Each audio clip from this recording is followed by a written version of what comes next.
You are listening to This is Oklahoma, hosted by Mike Hearn, telling stories of Oklahomans and those that have made it their home. What's up, guys? Welcome back to another episode of This is Oklahoma podcast. Mike Hearn here, your host, back with another episode. Excited to share this episode with you today. But before we do, I've got to thank our sponsors. First of all, the Oklahoma Hall of Fame. They've been a huge part of this podcast for the last few years. So the Oklahoma Hall of Fame have been sharing Oklahoma's story through its people since 1927. For more information on the Oklahoma Hall of Fame, go to www.oklahomahof.com. And for daily updates, go to oklahomahof on Instagram and give them a follow. Our other sponsor today is the Chickasaw Nation. Now, the Chickasaw Nation have sponsored pretty much everything in Oklahoma. They're a huge supporter of Oklahoma.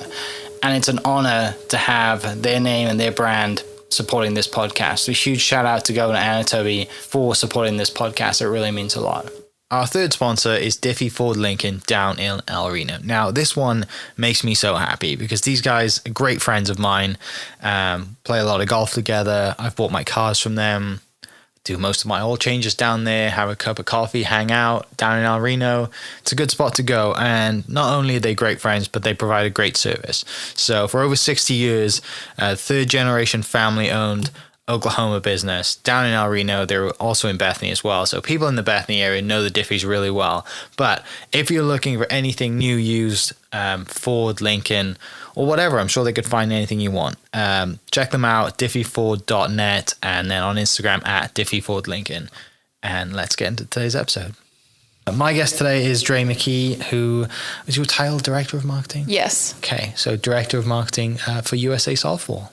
Yes. Which is a really exciting title, especially when you put USA in front of it, right? Yeah. It's kind of a big deal. But yeah, thanks so much for inviting me down. Most people obviously would know, OU softball and OSU softball and Oklahoma softball people love. But there's a lot of other stuff that goes on down here, which we'll get into. I pull up in the parking lot and there's a busload of softball girls going on a tour and spending dollars in the museum shop and stuff like that, which is awesome to see. It's not just a destination that people come to once a year, which is nice to have, those girls' dream, right, of playing out there one day, maybe.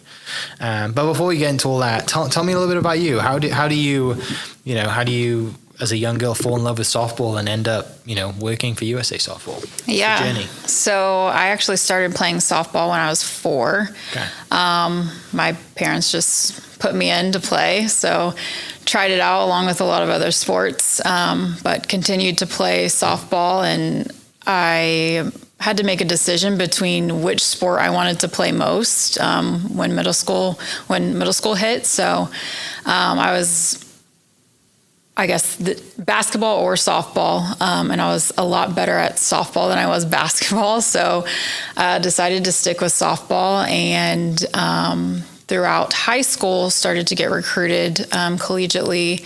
So it ended up paying off, and I got a scholarship to play at Oklahoma State, and I played all 4 years at Oklahoma State, which was an amazing opportunity.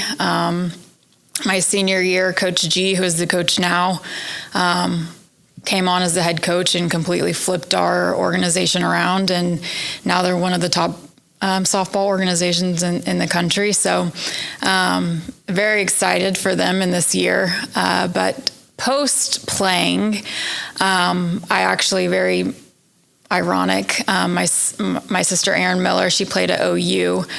She had a former teammate that actually worked here at the Hall of Fame Stadium. I had never met her, but I knew who she was, and I knew she worked here, and I knew I needed to find an internship over the summer. So I actually saw her out at a restaurant one weekend and walked up to her, and I was like, "Hey, Destiny, I'm Dre. I play at Oklahoma State, and I need a summer internship. Do you guys have internships?" And she's like, "Yeah, we do. I'll send you the information, and then you can apply, and we'll go through the hiring process." And ended up working out, and I got the internship summer of 2016, and worked my butt off. And then after that, I still had a semester left to graduate with my degree in marketing. And they asked me to work part-time, if I could work part-time and finish out school. So I ended up doing that, traveling back and forth between Stillwater and Oklahoma City. And it worked out great. As soon as I graduated in December of 2016, they offered me a full-time job. I was actually on the events department side of things. And then once a marketing position opened, I applied for that, went through the hiring process, and then kind of worked my way up from there. And now I'm the director of marketing. Yeah, amazing. So obviously there's a lot more to unpack there.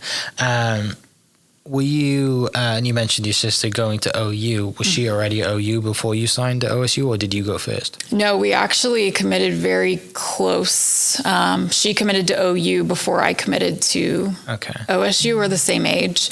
There's a backstory there too, but we both graduated in 2012. She went on to Norman, and I went to Stillwater. Okay. A lot of internal family competition there. Oh yeah. It was actually a lot of fun because like when we played each other, like our dad would wear OU hat, OSU shirt, mom would wear OSU hat, OU shirt. So it was cool. Yeah. Which it seems common, right, with Oklahoma kids that like there's families that have not just your family's been in that situation. You kind of see that every now and then. Yeah. You know, there's kids going, or wherever they're at, there's like sisters that play in softball that play for rival universities, and you know they're playing against each other at some point. Exactly. Which makes for a really cool family occasion. Yes, it's a lot of fun. It's still a rivalry when they play each other today, and we're sitting in the stands, and Aaron's in crimson and cream, and I'm in orange and black. So trying not to strangle each other depending on the outcome. Exactly. But yeah, that's the beauty of sports, right? Like it brings people together, and doesn't matter what team you support. Like you're all out there for the love of this game that you played and shared and support now, or team or whatever it is. Like it's. Yeah, I mean, I'm a huge fan of sports. I think every kid should play some form of sports growing up and learn how to lose because it's valuable. Yes, it is. Life lessons. That's for why sure. We have scoreboards. We could get into all that, but I'm not going to now. People who listen to this podcast know that, you know, that's kind of how I stand on that. But so growing up then, you're in Tulsa. You mentioned you go to Jenks High School, and then you go on to play at Oklahoma State. What is that? You know, what is that's exciting going to a big university, right? Like, you know, and thankfully it's not super far from Tulsa. Right. I mean, what's just going through your mind when you're going on your visit, you're on campus freshman year and you're like, I'm a college athlete now and I'm wearing the greatest orange in this entire world? Honestly, at 18 years old, it's scary. You're away from your family for the first time, living on your own, and you just kind of figure it out. Thankfully, I had a team full of girls that also had to figure it out, and we had upperclassmen to kind of like guide us on what to do, what not to do, kind of like give us a warning on things. And so, I mean, it was definitely scary, but I think playing a collegiate sport for me taught me time management, because you have 6 a.m. workouts, and then from workouts you go grab a bite to eat, get to class, and then you have practice right after your classes. And after practice, you have to go to tutoring, because freshman year you have a certain amount of hours that you have to do study hall. So definitely scary, but you just figure it out, honestly, and you lean on your teammates as an athlete. And that's really the only way I can describe it. Yeah, it's something different. Like, being also a college athlete, and you know, you're playing and practicing and studying at the same time. I don't know how other students fail out when they don't do a sport. You're here to study and that's it.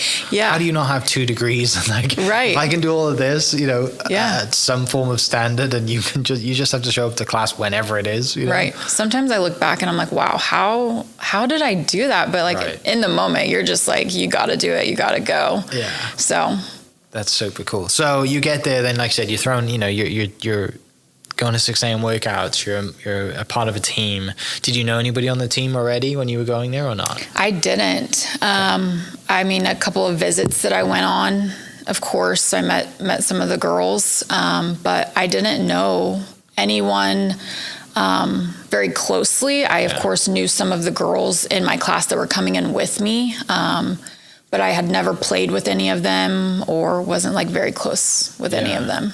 But I mean, you were there for all 4 years, obviously enjoyed yourself, had a great time. What would you say would be like, those highlight moments for you that, you might have a picture of in your office or whatever? Like, what were those standout moments for you during those 4 years? I think the friendships stick out the most? Of course, like I've been mentioning, like the life lessons you learn as a collegiate athlete are incredible.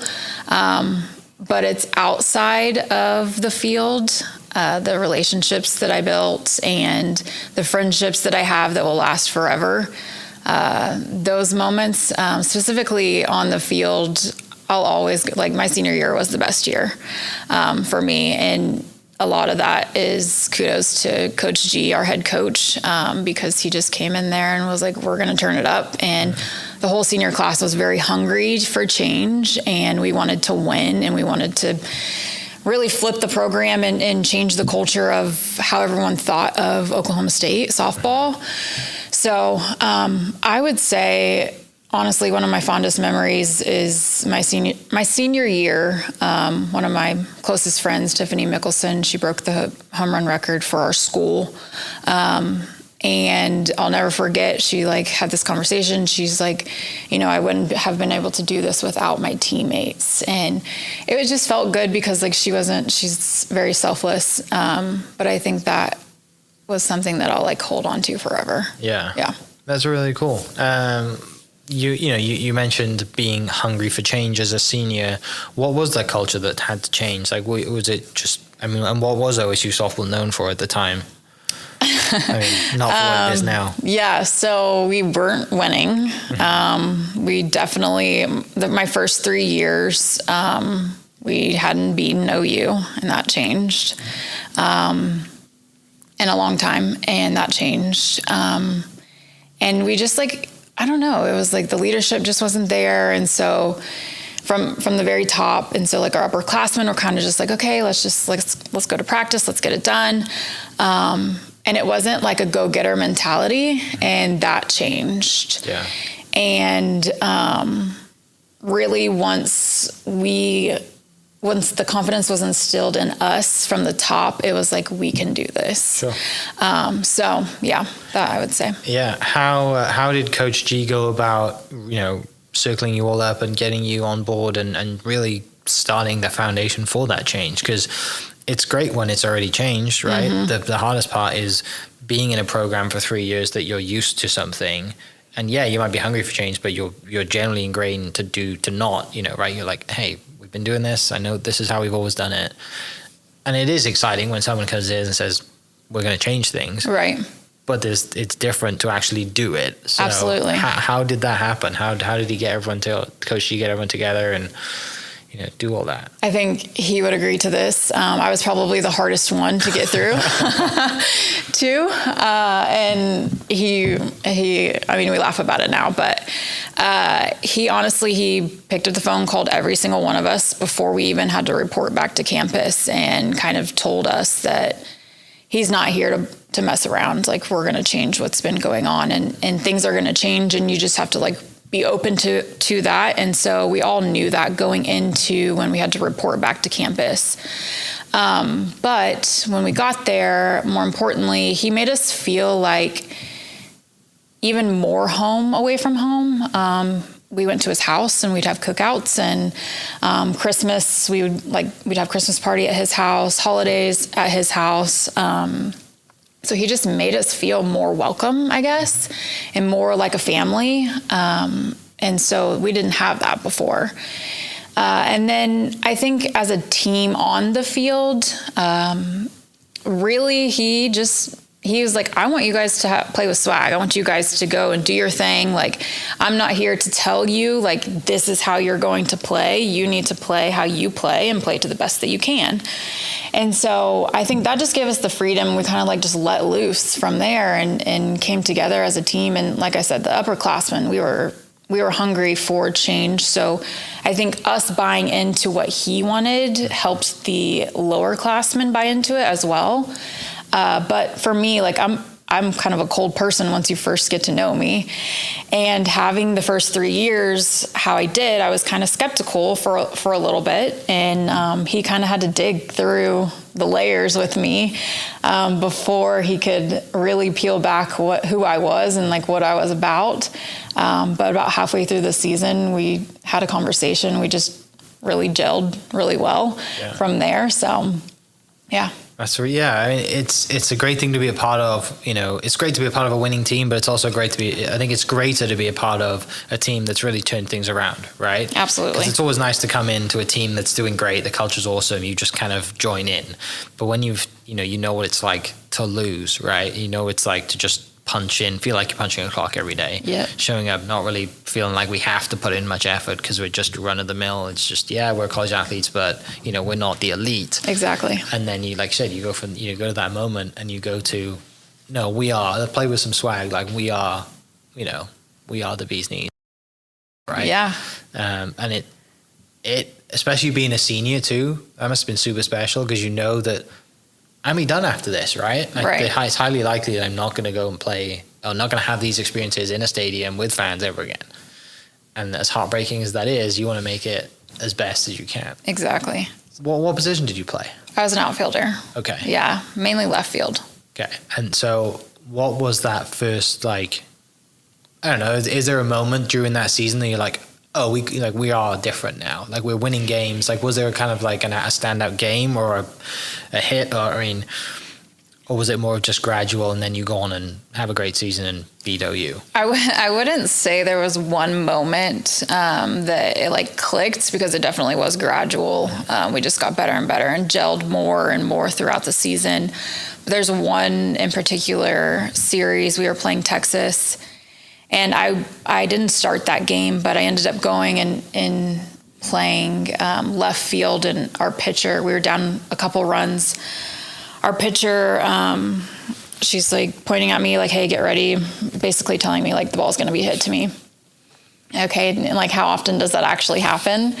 And it did. And I just remember like it was a great catch. I caught it on the run at the wall. And then at that moment, it was like our whole team just came together and we were like really excited about what we could bring to the table. And I feel like that was the moment that like as a team, it was kind of like, we're good. We know we're good. We just have to show it. So I think it was more gradual, but for me, seeing the team and like they probably didn't realize like we're all coming together right now. Yeah. And I didn't realize it at the moment, but looking back, that would definitely be a moment that sticks out to me that I realized. Yeah. Do you play Bedlam home and away as well, like basketball and other sports, or do you just play at one side every year? So it's changed a lot. Sometimes it's been in the past one game away, one game home. We've even had one game here, like a neutral site. But now they're doing 3-game series all at home. So this year they will be in Stillwater. Okay. Mm-hmm. I mean, there's not that many people in this state that can say that they've played Bedlam. And also, I mean, what's that experience like? Doesn't matter what sport it is. Like, what is that experience like when you're teaming up against the enemy effectively, right? And you're just like full of energy as a college athlete, like we are going to destroy you and then we're all going to be friends after. But like, on the field, it's win or lose. Right. So when I was playing, we actually never won the series against OU. But now they give them a run for their money for sure. And I think that just because of the rivalry and how successful OU and OSU is now, it's become more and more popular. And I think the fans in the stands that are behind the game, whether that's OU or OSU, makes it that much more exciting. And honestly, I think that it depends on who's in the circle on both sides. But they're really the battery of the game. So they are the energy. And so, I think the feelings all stimulate from kind of like what the pitcher's feeling and how the game's going, whether that's a winner or a lose. But I feel like before, of course, you're always like going into the game, we're going to beat them. Yeah. But yeah. What's it like playing against you play against your sister at Bedlam as well? Yeah, it was fun. Yeah. But definitely it was game time. Once the game time started, it was, you're my sister, but we're here to win. Do you, is there a lot of trash talk leading up to it with you and your sister? Not necessarily like to each other, no. And again, when I was playing, OU dominated. Yeah. But I think now it's changed drastically. Because OU dominated in that, did you then go to the World Series to like watch with your family, to watch your sister out there and, you know, effectively, like, obviously she's family, so you're supporting her, but again, while you're with your Stillwater friends, she's the enemy. Like, but again, like, it's so cool to kind of come here and be a part of that family, right? And absolutely. And support your sister. Yeah, so. I always supported her. OU would always host super regionals. And then more than, I think, 3 out of her 4 years, she ended up at the World Series. So I would always, come and support her. When she played in the World Series championship game, I even wore OU. My skin was burning, but I did it for her. And then there's actually photos on social media. I'm sure you can find them. But when she won, I had OU shirt on. We had a picture down on the field together. So, yes, I always supported her. Yeah. I'm sure, like, for your parents, that's, like, just such a cool, proud moment to have, you know, 2 daughters out there doing the things that they love at a college level, and then supporting, you know, there's nothing better than having, you know, them winning too, right? Like, being out there and having that family photo. Yes. You know, I know it's a little bittersweet because it's not a ring on your finger, right? But at the same time, like, it's a family thing. That's absolutely, that's cool. It's really cool. You can find photos to our senior night. So it happened. My senior night in Stillwater was when we played OU. So really cool. We were all there together. It was a really special moment. And then same for her senior night, we were in Norman. So really special. And like, we got to give each other little gifts on the field, and it was really cool that with our out. families. That's really nice. Then shout out, you know, thanks. That's really nice for mum and dad too, right? Like, at the time, you guys are like, oh, this is kind of cool. But your mum and dad are probably like screaming with tears, just like, this is such a great moment. So obviously you have a blast 4 years in college, and like I said, you get an internship here. Do you think about, like, and forgive me for not knowing the state of professional softball at the time that you graduated? Tell me a little bit about that, and then obviously we can lead into you getting a job here. Yeah, so professional softball, it was there, but very hard to make a living off of just playing softball. So I knew that wasn't my avenue in life, but I knew that I wasn't ready to give up softball either. It was the NPF when I graduated, and they had, I want to say, like 5 teams maybe, 5 or 6 teams. And honestly, when I graduated college, more so the talk of softball was the Olympic team, because we were in for 2020. And so really I was just like, nah, that's not the route that I want to go. But I knew I wasn't ready to step away from softball completely. So why marketing? Why did you choose marketing as a degree in school? Honestly, I wanted to be an orthodontist. Oh, really? Yeah. But labs and being a collegiate athlete didn't go very well. So my academic advisor, we just got to know each other really well. And she was like, your personality, like what you can do in the marketing world, I feel like would be very beneficial and you would like it. So why don't you try marketing? And I was like, okay, well, sure. Let's do it. Yeah, that's pretty much the conversation I had with my advisor, but I didn't want to be an orthodontist. I just liked to play golf. And marketing was one less accounting class. So for me, that was enough.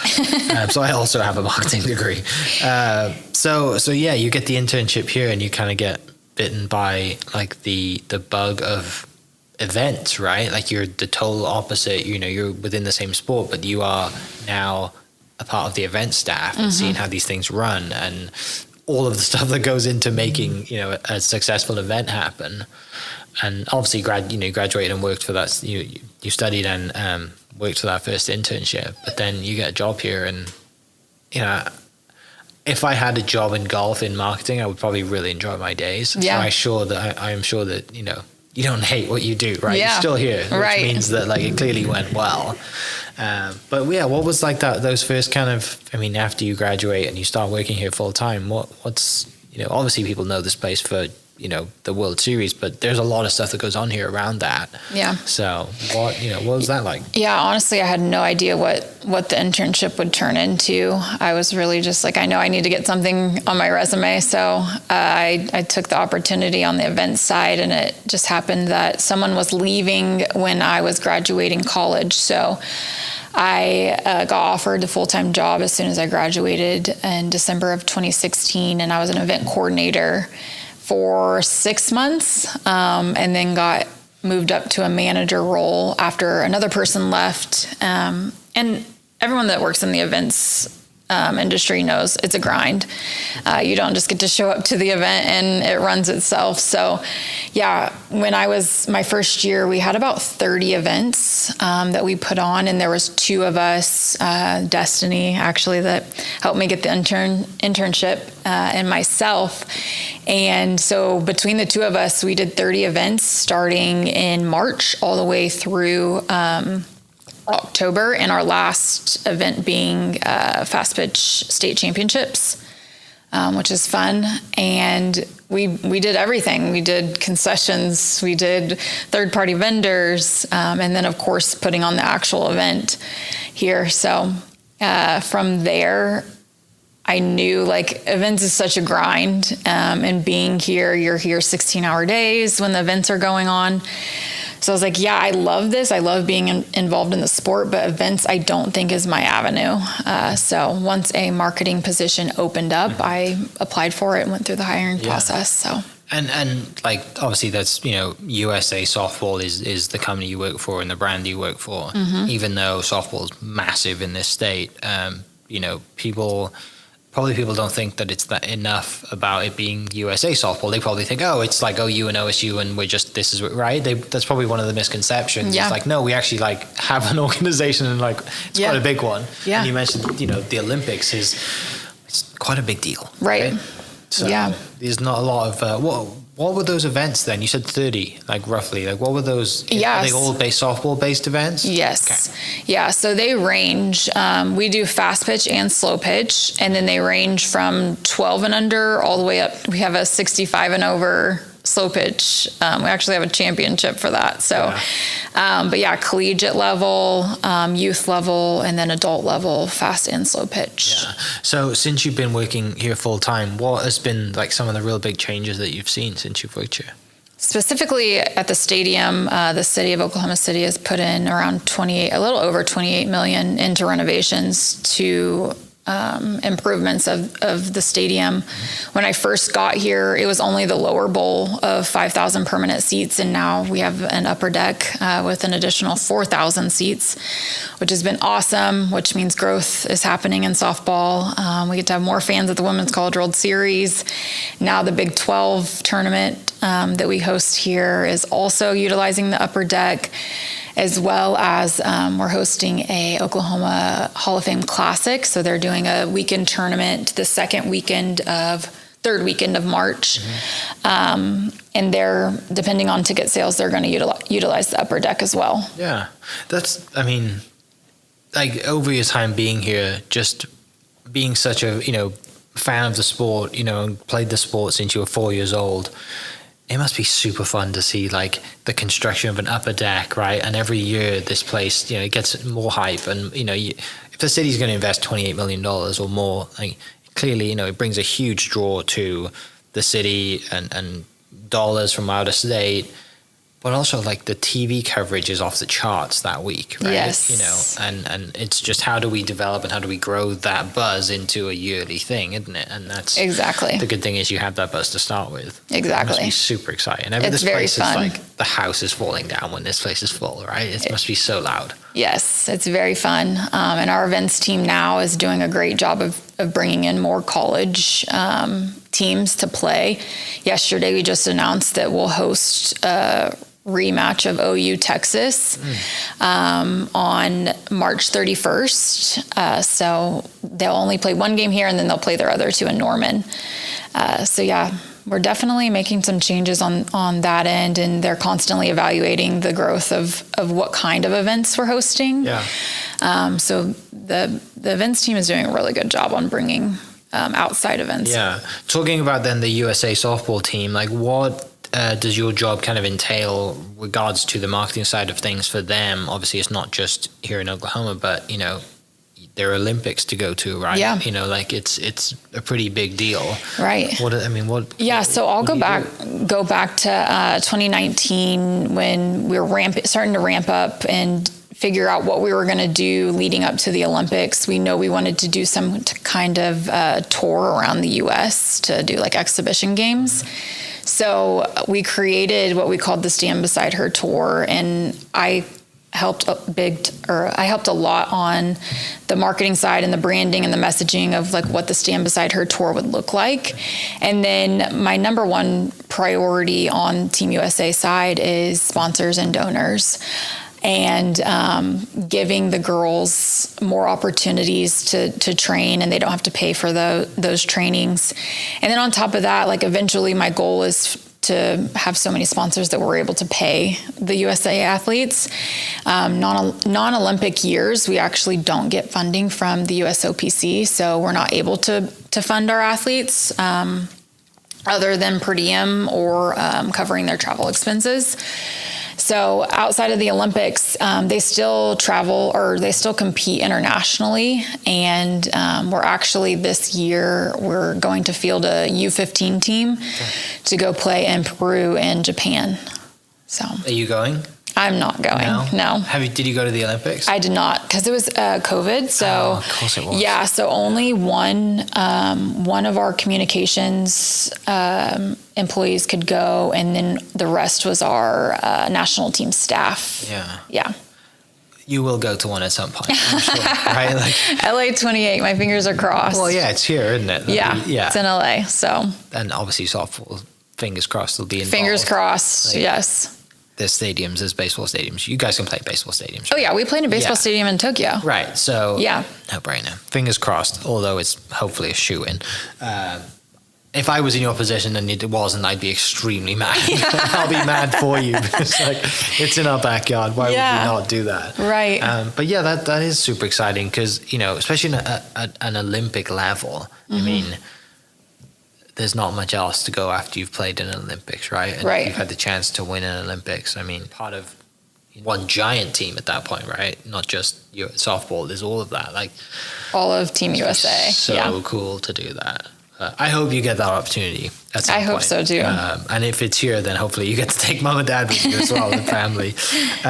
What would be some of the misconceptions that, that might drive you mad every now and then? Yeah, I think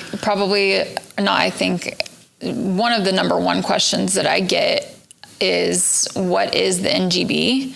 The national governing body, and that is USA Softball, and how we're qualified to be the national governing body is through the USOPC, so the United States Olympic and Paralympic Committee. And we are the only softball organization that fields an Olympic team. And I think when you, as a grassroots player, as a youth player, even slow pitch adult teams, when you register with USA Softball to play in our events, you are contributing. We're a nonprofit, so you're contributing back to those national team programs.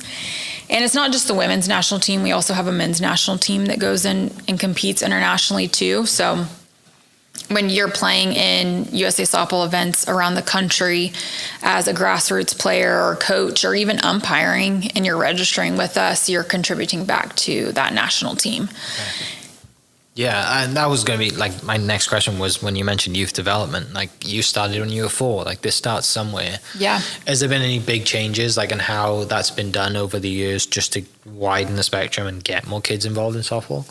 Yeah, so one of our initiatives or one of our partnerships is with Major League Baseball, and together with USA Baseball, we have the Play Ball initiative, and it's a free initiative that we really just go out and introduce the game, bat and ball sport, to kids, and they go all over the country to try to just introduce the game to people. And I think that's one of the biggest things is now kids are playing video games and they're not really going outside as much. So how do we get the kids interested in the bat and ball sport? And that's one of our initiatives that we do. Do you ever think about coaching yourself? I have tried it. I still give hitting lessons here and there, but it's a time commitment. And I feel like for me, I love softball, but I work here. So when I'm not here, I'm like, okay, let's go watch a movie or let's go shopping or let's go travel. Let's go do something else rather than be at the softball field. So not going to coach. No. It takes a special kind of person to coach. And Absolutely. It's not me. It's a full-time job. It's a commitment and I don't have the patience for it. I couldn't do it. I mean, I have a lot of respect for people who do coach because, Me too. It's incredible what they do, but even if they're not great coaches, it's still time consuming. It's still time consuming and they're dedicated. So it's, God, I mean, I would be so bad at coaching. Not because I don't think I'd be a bad teacher. I would just be like, it would be a disaster. But controlled chaos. It would. That's a great way to put it. Any sort of big things happening this year? I mean, this is opening day, right? We're recording an opening day for college softball. Yep, for Division I, it is opening day. Yeah. So, but what else is? I mean, what are you excited about? What are you looking forward to this year, other than the World Series? Yeah. So for USA softball specifically, it's our 90th anniversary. Okay. So we're doing a year-long marketing campaign, digital marketing campaign for that, and doing some different things with like how softball started, how we started. So follow along on USA Softball social media to get some history of our game. But we're really excited for that to come to life. And then outside of that, this is actually, I think, our third or fourth year we're hosting Langston University, HBCU event, and Major League Baseball is actually supporting that as well. So it's really exciting, something that's growing. We'll continue to support. And we're also sorry. Go ahead. No, go ahead. We're also going to be hosting the Oklahoma City Spark, their home game series here at the stadium, which is really exciting. This is the first year that we have a women's professional softball team in Oklahoma City, and I'm excited to see the turnout and the fans come support. And they announced some big time OU players are on that team, and hopefully those fans will come over and watch here as well. Do you? This is an assumption. If it's like golf, then it'll be true. Is the softball world very small, very connected? You know everybody, so it's like a real big family. And I know we can use family as a buzzword, but like it is a family. When you see people from other teams, you mentioned the Spark, you probably have a lot of friends who are involved just in the organization. So it must be really cool to just host them at your facility. Yeah, we are definitely. Softball it's a very small world and everybody knows everyone. And yes, you do show up for your friends and you support, even if you played against each other in college, they'll still come out and support. Yeah, that's super cool to have, right? Because you always have those memories of hey, we beat you, you beat us, whatever. But when you end up going to each other's weddings and exactly, like birthdays and going on vacation together, like it's not just, it goes a lot further than just college teammates at that point, doesn't it? Or going to the lake or whatever it is that you lifetime friends. Yeah, that's super special. And that's the one beauty about playing team sports is, you're going to have, especially at college level, like you're going to have those friends forever, especially if they stay in the state. Right. But the other thing I was going to mention is, when I showed up here, there was people there's a Hall of Fame and a museum and a store here. Free to come in, I assume, and people can swing by anytime? Yeah, so our museum is free, and yes, we do have a gift shop attached to the museum. But yeah, we're open Monday through Friday, and then when we have events going on the weekends, we're open on the weekends as well. And then there was a huge tour bus here as well. Do people just call up, schedule tours, and how do they do that? Yes, so we do tours, scheduled tours of the stadium, gift shop, museum, all of that. And yeah, you can just call, or you can go to usasoftball.com and find our events team. Molly Green is actually the one that does the scheduling for the tours. All right, yeah. So finishing up then, obviously everyone knows this place for the College World Series.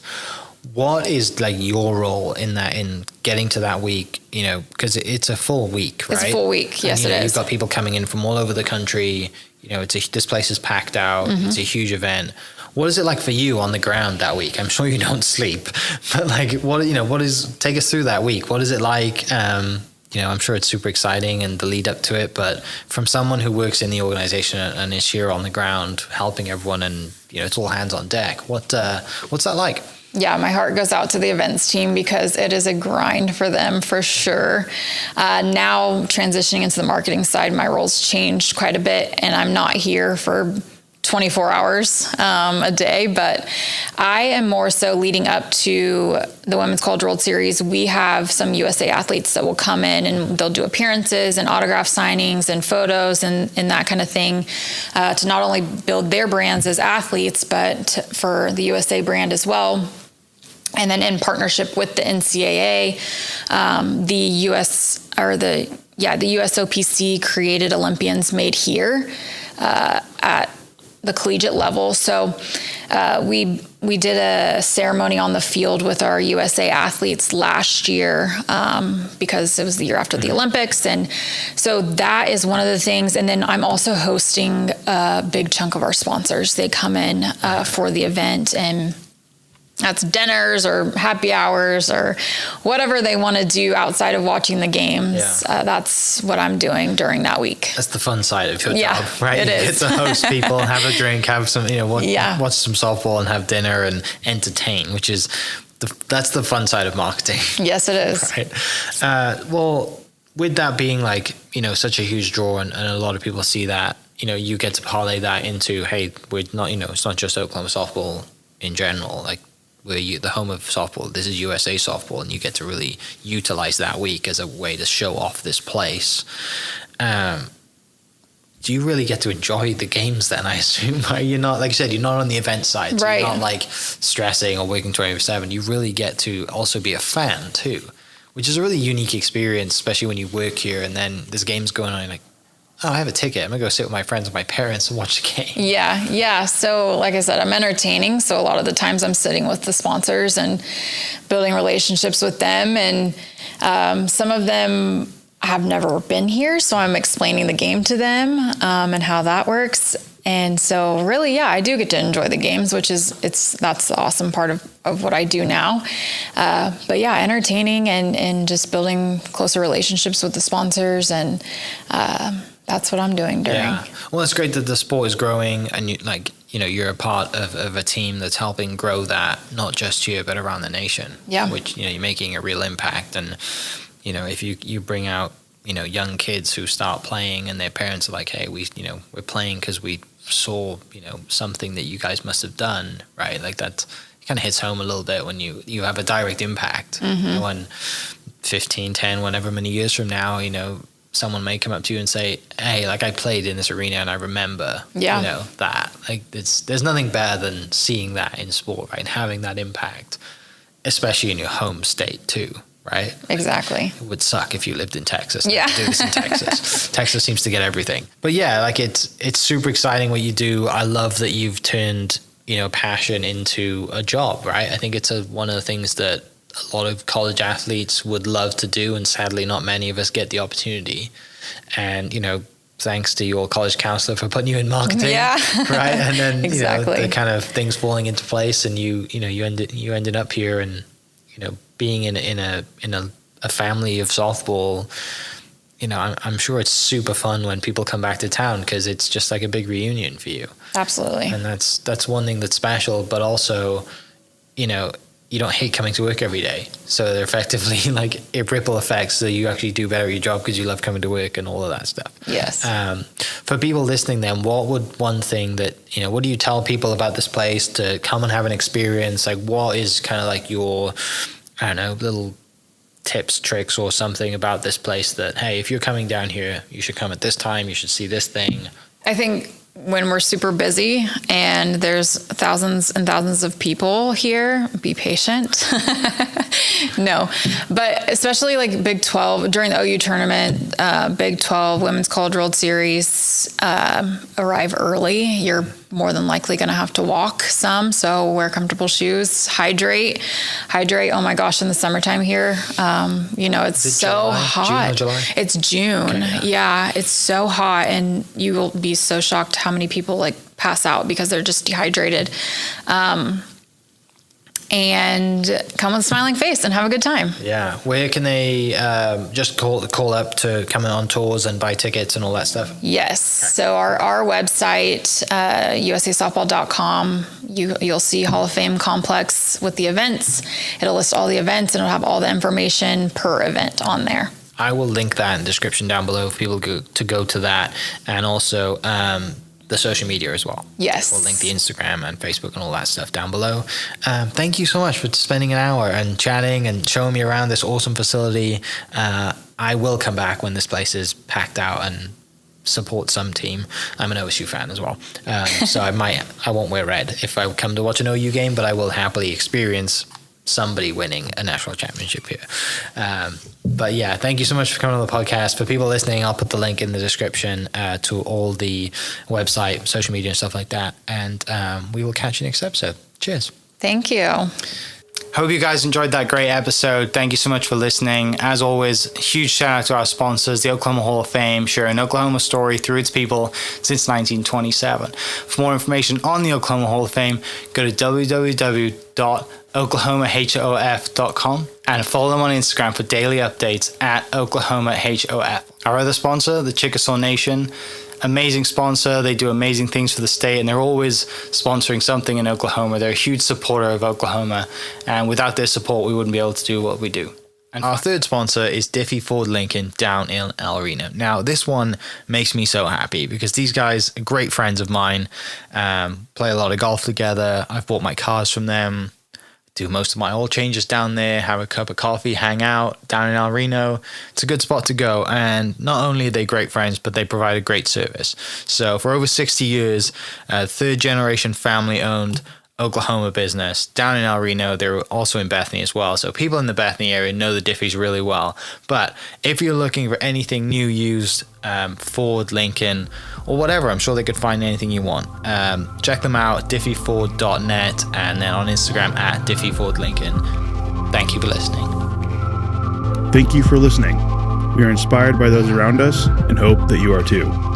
Make sure you subscribe to this podcast on your favorite podcast platform and leave us a review so we can keep telling your stories.